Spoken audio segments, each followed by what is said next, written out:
Bonsoir à tous, bienvenue si vous nous rejoignez. On en connaissait les grandes lignes depuis le discours d'Emmanuel Macron le 13 septembre. C'est désormais officiel, le budget des armées sera augmenté d'1,8 milliard d'euros par rapport à l'année dernière pour atteindre un peu plus de 34 milliards en 2018 au total. Alors comment l'état-major accueille-t-il cette annonce et à quoi va servir cet argent? Pour en discuter avec nous, nos invités sur ce plateau, le général Patrick Charex, bonsoir. Bonsoir. Vous êtes ancien commandant des forces aériennes stratégiques. Face à vous, Alain Koldevie, bonsoir, directeur de la revue Défense nationale. Et puis Guillaume Farbe, bonsoir. Vous êtes professeur de sécurité défense à Sciences Po. Aujourd'hui, donc, Édouard Philippe et la ministre des Armées sont allés à la rencontre des soldats français dans le Var. Je vous propose d'ouvrir ce débat en écoutant le Premier ministre qui présentait la nouvelle ambition définie pour l'armée. D'ores et déjà, cette ambition se traduit concrètement par une hausse du budget de la défense, des armées, de 1,8 milliard d'euros pour 2018. Pour 2019, cette augmentation sera de 1,7 milliard d'euros. Pour 2020, cette augmentation sera de 1,7 milliard d'euros. Et le mouvement se poursuivra jusqu'à la fin du quinquennat. Pas du tout pour vous faire plaisir, mais parce que nous en avons besoin. Puis je voudrais vous dire d'être confiant. Nous vivons dans un monde dangereux. Il ne va pas l'être moins dans les années qui viennent. Vous faites un métier rude. Il ne va pas l'être moins dans les années qui viennent. Mais vous êtes compétent. Vous êtes entraîné. Vous êtes commandé. Et vous êtes soutenu. Et vous devez donc être fier, exigeant et confiant. Alors, la ministre des Armées a parlé d'un budget de remontée en puissance, peut-être aussi un budget de reconquête pour réchauffer les relations avec l'état-major mis à mal ces derniers mois. Je me tourne vers vous, commandant. Est-ce que cette annonce rassure ? Oui, bien sûr. Elle rassure parce que c'était une grande attente pour la défense. Vous savez que la grande particularité d'aujourd'hui, c'est que nos armées sont beaucoup engagées sur les théâtres d'opération et que par rapport au contrat qu'on leur a donné, aujourd'hui, elles sont engagées bien plus. Et la conséquence de cela, c'est l'usure du matériel, l'usure des hommes. Et il faut absolument engager un peu plus de moyens, que ce soit par exemple pour le maintien en condition du matériel ou pour les ressources humaines, pour les hommes et leurs familles. Il y a vraiment des démarches à mener aujourd'hui et c'est en gros le chemin que prennent ces décisions. C'était une grosse attente pour le ministère de la Défense. Vous dites l'usure, c'est un mot qui peut effrayer. Ça veut dire que l'armée française, le matériel de l'armée française est obsolète ? Non, il n'est pas obsolète, mais on l'utilise beaucoup plus vite que prévu. Pour vous donner un ordre de grandeur, un Mirage 2000 qui est déployé au Tchad ou en Jordanie, il vieillit 5 fois plus vite que ce qui est prévu s'il était en France. Aujourd'hui, il vieillit 5 fois plus vite. Il vieillit 5 fois plus vite. Ça veut dire qu'il va falloir réparer ou modifier ou changer son moteur 5 fois plus tôt. Or, tout le budget, toute la planification budgétaire est bien sûr répartie sur les années qui viennent. Donc, et c'est valable pour nos chars, c'est valable pour nos hélicoptères. Vous savez que la disponibilité de nos hélicoptères, armée de terre, marine ou armée de l'air, est aujourd'hui pas très bonne. Alors, et c'est parce qu'on est en retard. On va revenir dans le détail un petit peu plus tard sur justement ce matériel, quel genre de matériel va falloir renouveler. Ce que je voudrais savoir, c'est est-ce que ce budget, cette annonce correspond aux enjeux ? On le disait, les missions se multiplient, l'armée française est de plus en plus déployée. Est-ce que ce budget-là va l'aider ? Alors ce budget va l'aider évidemment, mais je crois qu'il faut le replacer en perspective. Depuis la fin de la guerre froide, les armées ont été divisées par deux, les budgets ont continuellement décru, les Français se sentaient en sécurité, et à point tel que après le gouvernement Jospin, en 2002, il a fallu faire un bond de 5%, à peu près le même, pour essayer de rattraper un retard qui s'était vraiment accumulé. Depuis, la chute a continué. Si bien que, comme disait le général Charex, nos bateaux, nos avions, nos chars, nos hélicoptères, enfin tout ça est très usé, fatigué, utilisé beaucoup plus que de coutume, mais on n'a pas la capacité à la fois de les remplacer. Il y a des avions de l'armée de l'air qui volent depuis 60 ans. Il y a des bateaux qui ont plus de 40 ans. Oui, 60 ans. Non, mais on peut faire voler les équipements. Ce sont de bons avions français. Oui, mais ça coûte de plus en plus cher. C'est comme votre voiture. Si vous la faites durer très très longtemps, elle peut tenir 700 000 km. Ça vous coûtera cher quand même. Bon.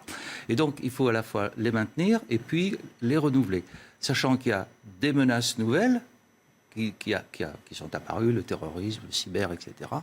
Et que tout cela fait que, comme l'a rappelé le général Charex, pour une programmation avec un contrat qui imaginait qu'on pourrait être utilisé au niveau 100, on utilise les armées au niveau 130 et on les finance depuis des années au niveau 80. Voilà les chiffres qu'il faut retenir. Le contrat est de 100, on utilise à 130, imaginez votre employeur qui vous utilise à 130 et qui vous paie à 80. Je crois que c'est toute la problématique. Je ne serais pas tout à fait d'accord. Non mais ça c'est vous qui le dites. Non mais bien sûr. Non mais voilà, donc pour revenir à votre question, c'est un budget qui rassure, bien sûr, c'est un engagement du candidat qu'il tient en tant que président. Il y a 2 candidats qui s'étaient engagés, donc celui qui a été élu tient son engagement, mais il va y avoir du chemin, donc allons-y, quoi. Voilà. Guillaume Fard, c'est quelque chose que dont les armées avaient vraiment besoin ? Ils en avaient besoin naturellement, mais avant peut-être de parler des augmentations pour 2018, il faudrait rappeler que tout n'est pas réglé pour 2017. D'abord, il y a eu en début d'année 2,6 milliards de crédits gelés. Et tout l'enjeu pour le ministère de la Défense a été de batailler avec le ministère du Budget pour obtenir le dégel d'une partie de ces crédits. Certains de ces crédits ont été purement et simplement annulés. C'est les fameux 850 millions dont on a parlé cet été et qui a précipité la crise entre le chef d'état-major des armées et le président de la République. Ces crédits-là ont été annulés. Une partie des crédits a pu être dégelée à hauteur de 1,2 milliard. Mais en avance, puisque normalement cela intervient en fin d'année. Exactement. Et des arbitrages ont été rendus dans le courant de l'été. Sauf qu'à l'heure où on se parle, il y a encore 600 millions d'euros de crédits qui sont gelés pour 2017. Et pour ces crédits-là, on ne sait pas encore quels arbitrages vont être rendus par Bercy. Donc la question des crédits de la défense pour 2017 n'est absolument pas réglée. Et avant de se féliciter de l'augmentation des crédits pour 2018, il faut rappeler qu'il y a une tension très forte sur le budget de la défense et notamment sur les équipements. Parce que c'est sans doute le programme équipement de défense, le fameux programme 146 dont on parle beaucoup, qui va être mis à rude épreuve en 2017 avec des reports de charges sur 2018, qui vont d'ailleurs en partie annuler les effets de cette augmentation qui est annoncée. J'ajoute justement pour nuancer effectivement cette annonce, c'est qu'une partie du budget, là je crois qu'on parle d'1 milliard, ne sert qu'à honorer les engagements pris sous le quinquennat précédent ou à rembourser des crédits, ou à payer des commandes déjà passées qui arriveront dans le futur. Donc c'est vrai que ça amoindrit un petit peu les... Bien sûr, et puis vous avez une deuxième difficulté structurelle qui est le coût des opérations extérieures. Parce que cette année 2017, nous avons inauguré quelque chose d'un peu inédit, c'est qu'on a demandé au ministère de la Défense de supporter seul le coût des opérations extérieures. Est-ce que cette tendance va se poursuivre dans les années à venir ? Si tel est le cas, ce serait une charge additionnelle. Alors, c'est surtout que ça va atténuer une fois encore les effets de cette augmentation pour 2018 et pour les années suivantes. Est-ce qu'il est légitime que le ministère de la Défense supporte seul le coût des opérations extérieures? C'est pas dans le sens de la loi de programmation militaire. Et sur le plan symbolique, il serait légitime que l'ensemble des ministères contribuent à payer, à financer la protection de la nation. C'est ce qui coûte le plus cher, commandant Charex, les opérations à l'extérieur. On sait que l'armée, en ce moment, est aussi déployée sur le territoire national, opération Sentinelle, mais que, évidemment, les soldats français sont sur tous les continents. On ne peut pas dire que c'est ce qui coûte le plus cher, mais c'est ce qui contribue à l'enveloppe globale. Et c'est vrai qu'il y a une dizaine d'années, on dépensait grosso modo 400-500 millions d'euros lorsqu'on était au Tchad, lorsqu'on était en intervention en Côte d'Ivoire lorsqu'il y avait besoin ou au Moyen-Orient. Mais aujourd'hui, avec l'engagement sur tous ces théâtres, vous savez qu'au Sahel, donc, on a déployé pratiquement 4000 hommes. On a des avions, des hommes qui sont déployés en Jordanie et avec les bâtiments au large pour l'Irak et la Syrie. En gros, on additionne petit à petit tout cela. Et donc, on a évidemment, en comparaison, l'idée de dire ça coûte cher. Mais on pourrait imaginer, par exemple, aujourd'hui, la question du renouvellement de la dissuasion nucléaire. Là aussi, ça va coûter cher, on le sait, sur plusieurs années. Mais quand on parle de la dangerosité du monde, comme disait le directeur, effectivement, quand on regarde ce qui se passe en Corée, on se pose pas vraiment la question sur le besoin de renouveler le matériel et la dissuasion et le nouveau missile et le missile aéroporté qu'on mettra sous le Rafale. Donc, de dire que les opérations aériennes, opérations extérieures coûtent cher, en fait, c'est une globalité et l'ensemble aujourd'hui coûte plus cher. Alors, si on en revient aux annonces qui ont été faites, la ministre des Armées disait qu'il y a 2 volets à cet effort budgétaire qui est fait. Le premier, c'est de protéger les soldats. de mieux les protéger. Ça veut dire d'investir dans du matériel, des casques, des chars. Ça, c'est quelque chose d'absolument nécessaire. Absolument nécessaire parce que quand on a des budgets contraints, gelés puis annulés, comme l'a rappelé mon voisin tout à l'heure, qui est l'habitude de Bercy, on est obligé de se concentrer sur les grands programmes, de façon à les mener à bout, non pas en 40 ans, mais en 20 ans ou en 10 ans. Et donc, on néglige un petit peu, je vais dire, tout ce qui est derrière, les munitions, les infrastructures, et puis non pas le bien-être, mais la qualité de l'équipement qu'on donne, en l'occurrence aux soldats. Donc, de quoi l'armée française manque-t-elle aujourd'hui, en termes d'équipement? En termes d'équipement, si vous prenez l'équipement du combattant, il y a un programme d'équipement qui s'appelle Félin, qui est le soldat augmenté, si vous voulez, qui doit permettre, mais en réalité, par le jeu de contrats qui sont passés selon les normes européennes, nos soldats sont partis avec des Rangers qui n'étaient pas capables de supporter 50 degrés comme dans le Sahel, et donc qui fondaient. Donc beaucoup de soldats sont obligés d'acheter leurs propres équipements, ce qui est inadmissible. Ce qu'on voit moins sur les bateaux et dans les avions, puisque là, le bateau est équipé, etc. Mais c'est surtout pour... Ça veut dire que les soldats doivent acheter leurs propres chaussures. Il y en a une grande partie qui est... Dans un pays comme la France aujourd'hui. C'est totalement aberrant dans un pays comme la France. Mais c'est transparent par rapport pour les citoyens. Le citoyen va vérifier qu'on commande des Rafales, qu'on commande des chars, qu'on commande de l'artillerie, qu'on commande des bateaux. Vous voulez dire qu'on oublie le soldat? On oublie un peu le soldat. Et comme, dans le même temps, surtout l'armée de terre a subi des déflations énormes et qu'on l'utilise beaucoup plus qu'auparavant, ce sont les mêmes qui tournent. Ceux qui sont à Sentinelle rentrent peut-être du Mali après avoir été en Afghanistan, et puis peut-être 2-3 années avant, quelque part. Ça leur relève plus d'un manque de moyens humains, peut-être. Alors, nombre de soldats. On va arrêter la déflation, la diminuer, c'est-à-dire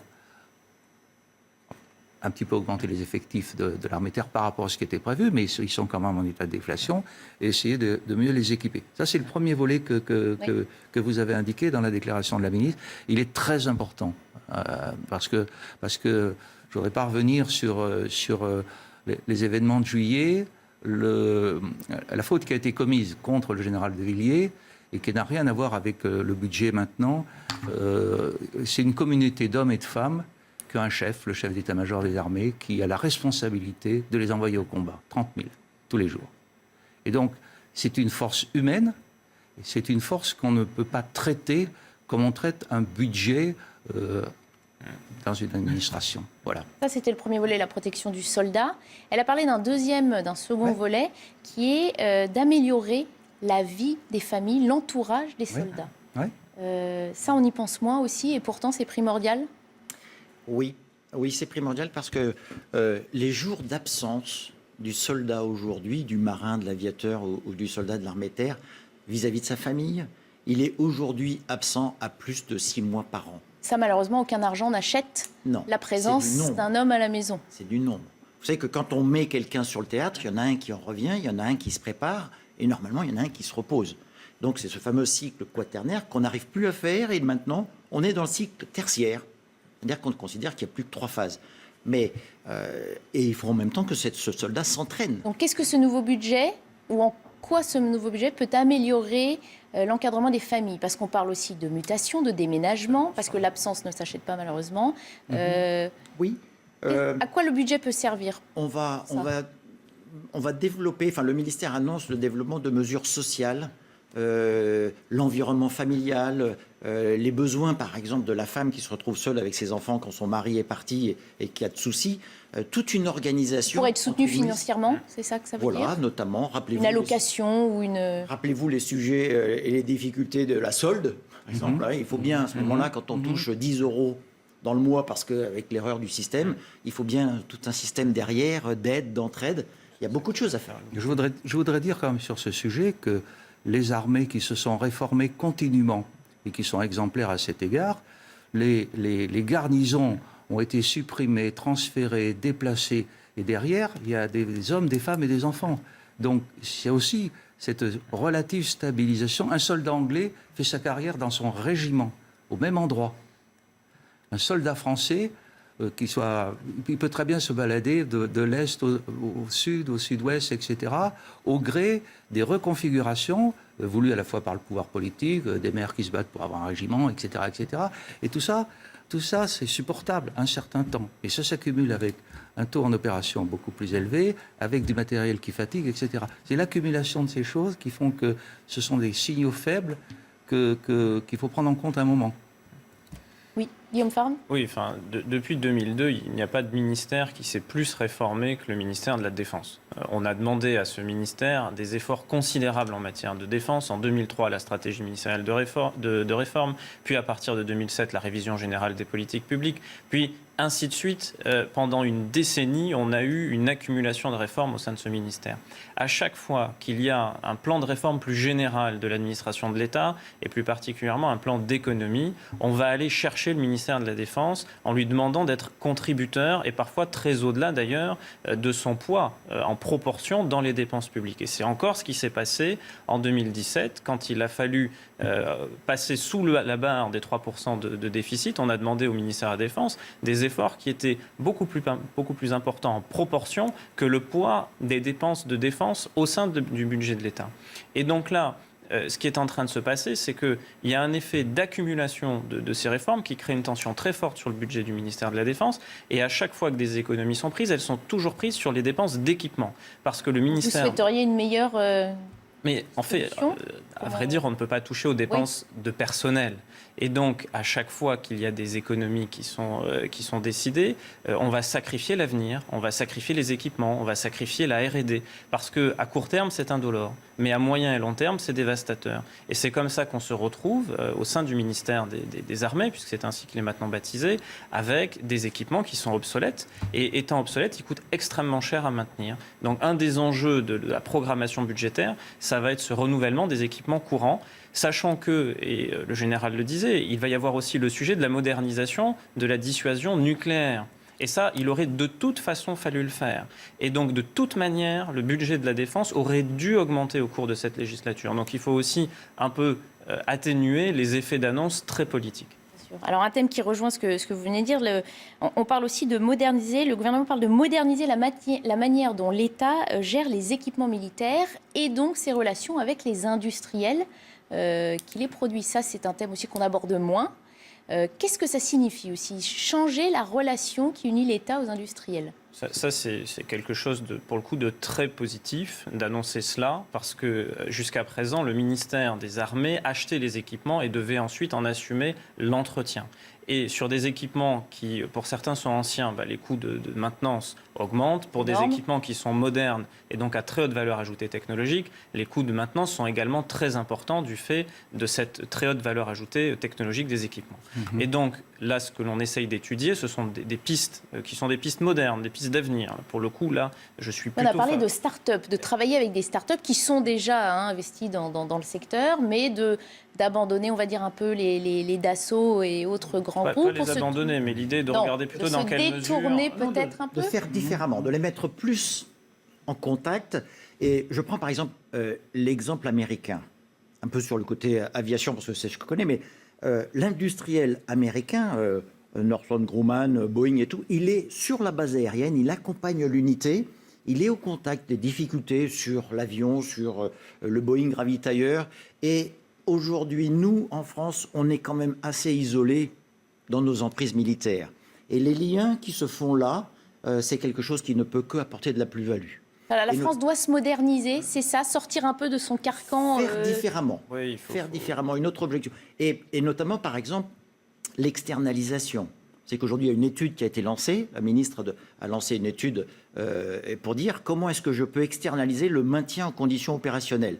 Est-ce que ce n'est pas l'industriel qui va prendre en compte l'entretien, par exemple, je parle du Mirage ou du Rafale, pour les moteurs, plutôt que ce soit le militaire dans son hangar qui le fasse. Ce qui veut dire on change de contrat, on change complètement de modèle. Pour l'expliquer de façon très simple. Oui, parce que nos téléspectateurs ne connaissent peut-être pas bien ce fonctionnement. Aujourd'hui, quand un particulier est propriétaire de son véhicule personnel, il doit en assumer l'entretien, aller chez le garagiste, payer l'essence, payer l'assurance. Est-ce qu'il ne serait pas plus rentable qu'il devienne locataire de son véhicule pour ne consommer finalement que ce dont il a besoin et qu'il ne paye que les jours où il utilise le véhicule? C'est cette réflexion-là qui est en cours au sein des armées aujourd'hui. Est-ce que les armées ne devraient pas aller vers des modèles plus innovants où elles ne consomment que ce dont elles ont besoin. Alors ça ne marchera pas pour tous les types d'équipements, parce que naturellement pour les équipements les plus spécifiques, on voit mal comment on peut mutualiser l'utilisation d'un Rafale ou d'un char Leclerc. Pour autant, sur des équipements qui sont des équipements duo, prenez les hélicoptères civils qui servent aujourd'hui à l'entraînement. Eh bien là, il y a des possibilités, il y a des modèles qui peuvent être étudiés, il y a des cas. Typiquement à Dax, l'armée française loue des heures de vol à une société privée et elle ne consomme que ce dont elle a besoin. Ces modèles-là sont des modèles innovants, d'avenir, et ils sont aujourd'hui à l'étude. On va presque parler d'ubérisation des moyens de l'armée, presque. On y viendra peut-être. Non, pas du tout. Non, moi, je voudrais tempérer, un mot vite, et puis on va terminer. Cet enthousiasme. J'étais le numéro 2 des armées à l'époque qui a été indiqué, donc mise en place de la loi organique portant loi de finances, externalisation, etc. Tout cela a une limite. Le général parlait de l'industriel qui n'est pas sur la base. Depuis 400 ans, l'industriel est dans les ports. Donc on a une cohabitation, donc on sait très bien les limites. Qu'il faille moderniser, bien sûr, mais qu'il faille... Pas n'importe quoi. Voilà, donc si je vous donne l'exemple de Naval Group, des CNS, il y a à Toulon un centre avec plus de 1000 ingénieurs qui sont, je veux dire, le centre informatique qui est capable de gérer toutes les pannes dans le monde entier.